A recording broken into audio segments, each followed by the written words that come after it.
മനുഷ്യൻ തൻ്റെ രക്ഷിതാവിനോട് അന്യായം ചെയ്യുന്നു. അവൻ അവനോട് തന്നെ നന്ദിയില്ലാതെ ഇരിക്കുന്നു.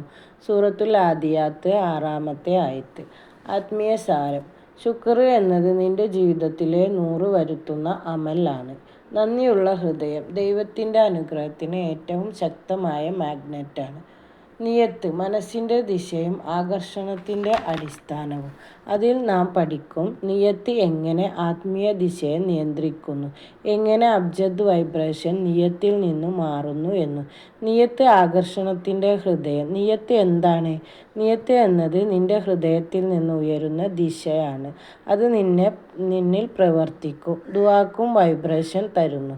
ഹദീസ് പറയുന്നു, ഇന്നമൽ അഅ്മാലു ബിന്നിയാത്ത്. മുസ്ലിം ഏകോപിച്ച ഹദീസ്. നിയത്തുകളുടെ അടിസ്ഥാനത്തിലാണ് ഫലം നിശ്ചയിക്കുക.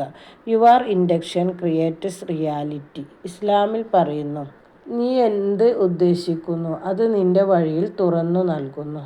ഖുർആൻ പറയുന്നു, അല്ലാഹു ഓരോ മനുഷ്യൻ്റെയും ഉദ്ദേശം നിയ്യത്ത് അറിയുന്നു. അതായത് നിയ്യത്ത് ആകർഷണത്തിൻ്റെ പ്രാരംഭ തരംഗം.